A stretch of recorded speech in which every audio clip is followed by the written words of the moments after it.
రాజ్యాంగంలో అంబేద్కర్ రాజ్యాంగ పరిషత్తులోకి సభ్యుడిగా వస్తానో లేనో అనుకుంటే చివరికి రాజ్యాంగం రాసే అవకాశమే అంబేద్కర్కి వచ్చింది.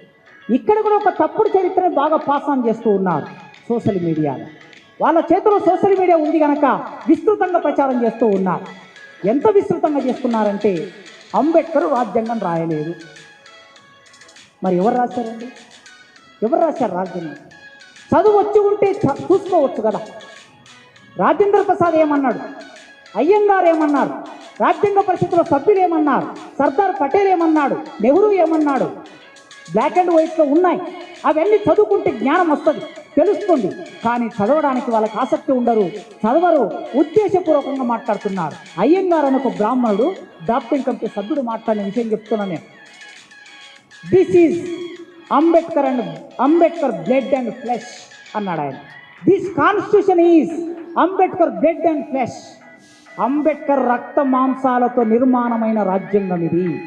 7 మంది సభ్యుల్లో ఒక ఆయన మొదలే చనిపోయాడు, ఇంకొక ఆయన విదేశాల్లో ఉన్నాడు, ఇంకొక ఆయన మంచంకే పరిమితం అయ్యాడు, ఒక ఆయన ఊరికి దూరంగా ఉన్నాడు. అంబేద్కర్ ఒక్కడే ఈ దేశ రాజ్యాంగాన్ని రాశాడు అని చెప్పాడు ఆయన. నిండు సభలో రాజ్యాంగ పరిషత్ సభలో చెప్పాడు. రాజేంద్ర ప్రసాద్ అక్కడ అధ్యక్ష స్థానంలో కూర్చొని రోజు పరిశీలించేవాడు. 293 మంది సభ్యులు ఉంటే ఈ 293 మంది సభ్యులు ఇలా రావటం, అలా కూర్చోవటం, ఛాయ్ తాగటం, బిస్కెట్ తినటం, వెళ్ళిపోవటం.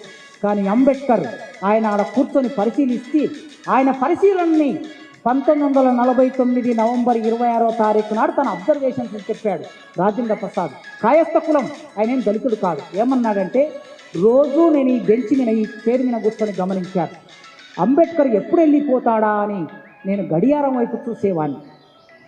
చివరికి నా అధ్యక్ష స్థానం నుంచి నేను దిగిపోయేవాని తప్ప అంబేద్కర్ ఆ చైర్ను ఖాళీ చేయగా నేను ఎన్నడూ చూడలేదు అన్నాడు. మరి ఇంతమంది విషయాలు చెబితే అంబేద్కర్ రాజ్యాంగం రాయలేదు అనే మాట ఎందుకు మాట్లాడుతున్నారు, ఎందుకు ప్రచారం చేస్తున్నారంటే ఆ క్రెడిట్ అంబేద్కర్కు దక్కకుండా చేయడానికి ప్రయత్నం చేస్తున్నారు. Please subscribe this channel.